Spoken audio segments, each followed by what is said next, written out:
여러분 만나서 반갑습니다. 말씀드린 대로 오늘부터 리처드 포스트의 영적 성장을 위한 제자 훈련이라는 책을 교재로 삼고 중심 교재로 삼고 다양한 분야의 그 영성 훈련에 대해서 함께 살펴보는 그런 시간을 가지려고 합니다.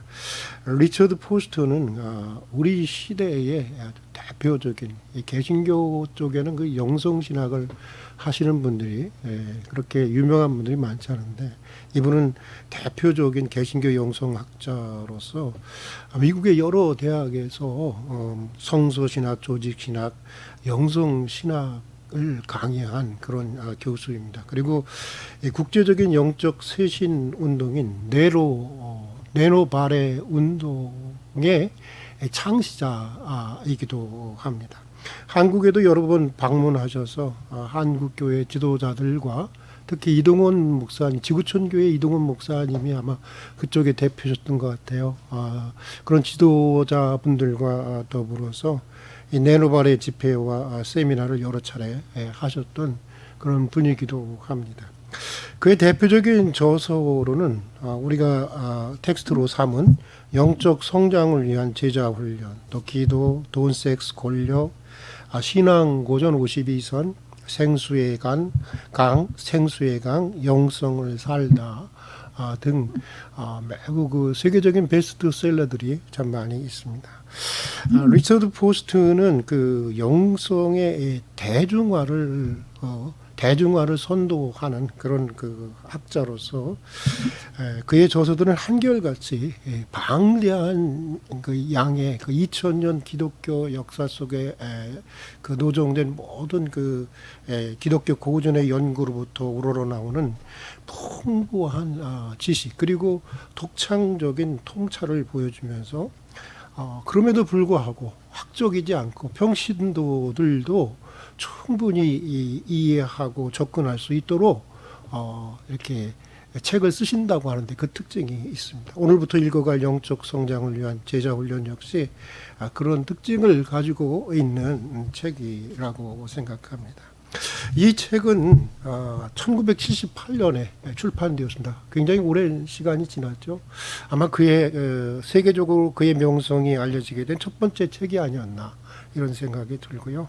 원래의 제목은 훈련의 축제, Celebration of Discipline 이라고 되어 있습니다. 훈련하면 왠지 우리는 좀 고단하고 힘들고 뭔가 짐이 부과되는 것 같처럼 여겨지는데 이분은 오히려 훈련을 축제로 생각하면서 글을 쓰셨던 것 같고요.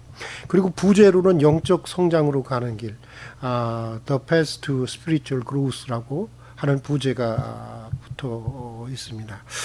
저자는 그 첫 장에서 그 영성 훈련이라고 하는 것이 어떤 특징을 가지고 있는지, 어떤 성격을 가지고 있는지를 설명해 주고 있고, 이어서 내면 훈련으로 묵상, 기도, 금식, 공부 훈련, 그리고 외면 훈련으로는 단순화, 고독, 순종, 섬김 훈련, 그리고 공동 훈련으로는 고백, 예배, 인도, 경축 훈련을 이 차례로 이렇게 소개해 주고 있습니다. 이 책은 출판된 그의 미국 출판협회에서 올해의 그 책으로 선정된 책이기도 합니다.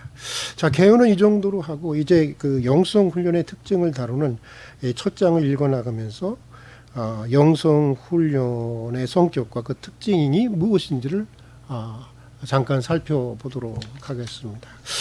이 저자 리처드 포스트는 1장의 제목을 보였는지 모르겠지만 이렇게 적어 놓고 있습니다. 성령의 훈련, 해방으로 통하는 문, 이렇게 쓰고 있는 것을 보게 됩니다. 참 낯선 말이죠. 어떻게 보면 성령의 훈련? 여러분 혹시 이런 말씀 들어본 적이 있습니까?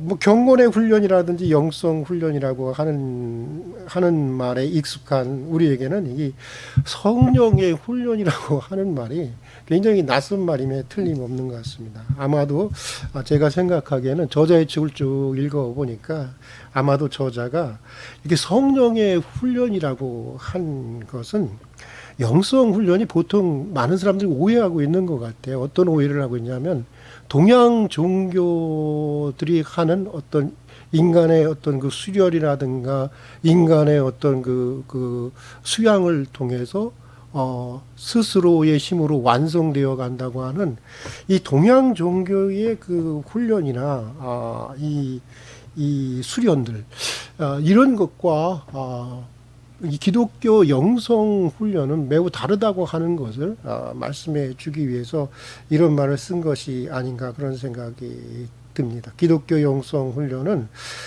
인간의 어떤 훈련이나 노력의 주도권이 노력에 의해서 물론 그것이 있지만 그것에 의해서 주로 진행되는 훈련이라고 하는 것이 훈련이 아니라 철저히 그러니까 하나님의 영의 은총, 하나님의 성령의 주도권 속에서 진행되어야 하는 훈련이라는 것을 강조하기 위해서 그러니까 어떻게 보면 인간의 훈련이나 노력 같은 것은 성령을 우리 내면 속으로 받아들이는 하나의 뭐라 그럴까요? 수단으로 은총의 수단과 같은 것이라고 하는 것을 강조하기 위해서 그렇게 쓰고 있는 것 같습니다. 그리고 여기 또 해방으로 통하는 문이라고 이렇게 말하고 있는데 이것은 영적인 훈련이 어떤 율법적인 구속이라든가 어떤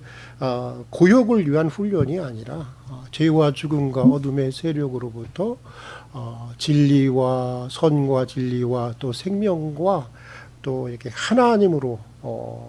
하나님에게로 이 자유케 되고 사실은 해방되어지는 이 훈련이라고 하는 사실을 강조하기 위해서 이렇게 첫 장에 이렇게 쓴 것 같습니다. 형식적으로는 무거운 짐이 부과되는 것 같지만 영성 훈련이라고 하는 것이 형식적으로는 무거운 짐이 부과되는 것 같지만 내용적으로는 오히려 하면 할수록 삶이 가벼워지고 인생이 쉬워지고 쉼이 있는 안식이 있는 평화가 있는 그런 훈련이라고 하는 것을 얘기하고 있다고 보여집니다. 저는 이렇게 해방으로 통하는 문이라고 하는 그 리처드 포스트의 이 제목을 읽으면서 문득 예수님의 그 말씀이 떠올랐습니다. 수고하고 무거운 짐진 자들아 다 내게로 오라 내가 너희를 쉬게 하리라. 나는 마음이 온유하고 겸손하니 나의 멍에를 메고 내게 배우라. 그리하면 너희 마음이 쉼을 얻으리니 내 멍에는 씻고 가벼움이니라 하는 이 주님의 말씀이 떠올랐습니다. 주님의 멍에, 여러분 멍에는 무겁게 보이지만 오히려 주님의 멍에를 메면 오히려 지치고 힘들고 무거운 인생으로부터 해방되어서 인생이 쉬워지고 가벼워지고 안식을 얻는 것처럼 겉으로 보기에는 영적 훈련, 영성의 훈련이라는 것이 무거운 짐을 부과하는 것 같지만 훈련을 하면 할수록 인생이 쉬워지고 가벼워지고 자유로워지고 안식을 갖게 된다고 하는 것으로 이 영성 훈련에 대한 성격을 아주 집약적으로 말씀해 주고 있는 것이 아닌가 생각합니다. 자, 그럼 본격적으로 한번 시작해 볼까요? 여기 보면 오늘 책을 보면요, 저자는 먼저 영성 훈련은 피상적인 데서 벗어나서 이 내면의 심층으로 들어가는 훈련이고 이것은 누구나 어떤 영적 거장이라든가 뭐 수도자들만이 하는 것이 아니라 누구나 일상에서 할 수 있는 또 일상에서 해야 좋은 훈련이라고 하는 점을 얘기해 주고 있습니다. 제가 저자의 글을 직접 읽어보도록 하겠습니다.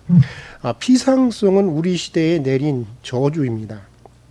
영적인 삶에 대한 그 고전적 훈련들은 표면적 생활에서 벗어나 깊은 곳으로 들어가라고 우리에게 명령을 합니다.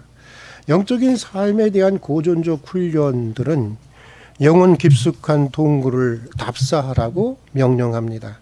그들은 텅 빈 세상에 대답을 주라고 우리를 재촉합니다.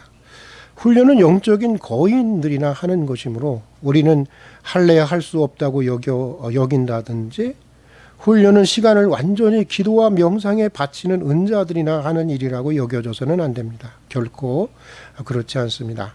하나님께서는 보통 사람들이 영성 생활의 훈련을 받기를 원하십니다. 즉 직장이 있는 사람들, 아이를 보는 사람들, 설거지를 하고 잔디를 깎아야 하는 사람들 말입니다. 사실 훈련은 보통 일상생활 중에 실천되는 것이 가장 좋습니다. 훈련이 무엇인가 변화시킬 수 있다면 그 변화는 사람이 살아가며 맺는 일상의 관계에서 나타나야 하기 때문입니다. 부부 사이라든지 형제 자매 사이라든지 또 친구와 이웃 사이에서 나타나야 하는 것입니다. 이렇게 저자는 얘기해 주고 있습니다.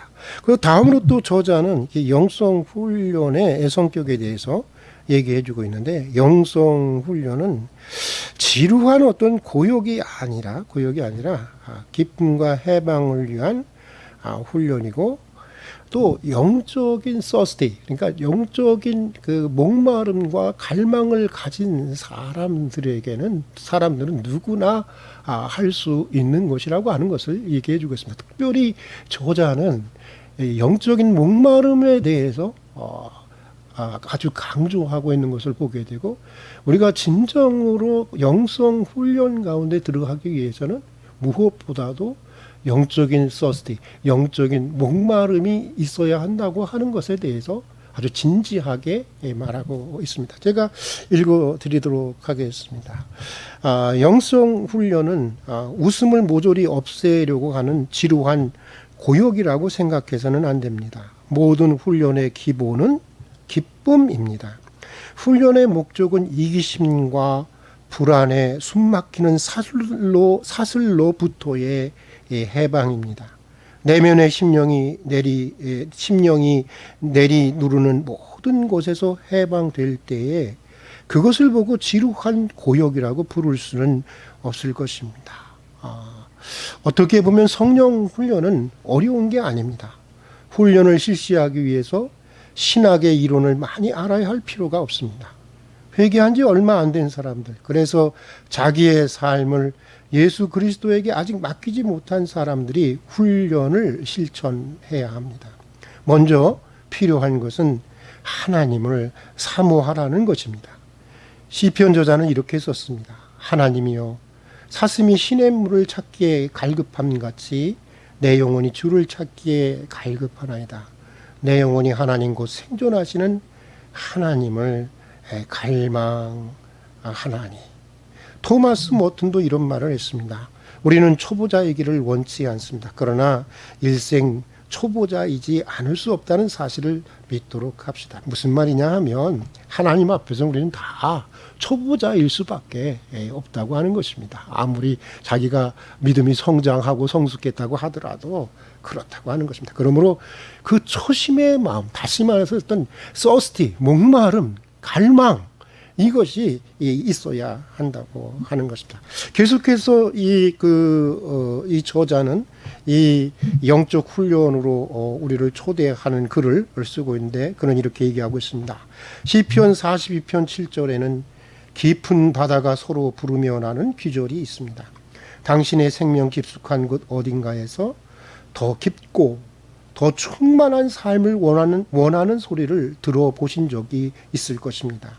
어쩌면 뜻없는 체험과 텅 빈 가르침에 실증난 적이 있을 것입니다. 때로는 지금까지 알던 것 이상의 무엇인가를 실끝 보거나 눈치챈 적이 있을 것입니다.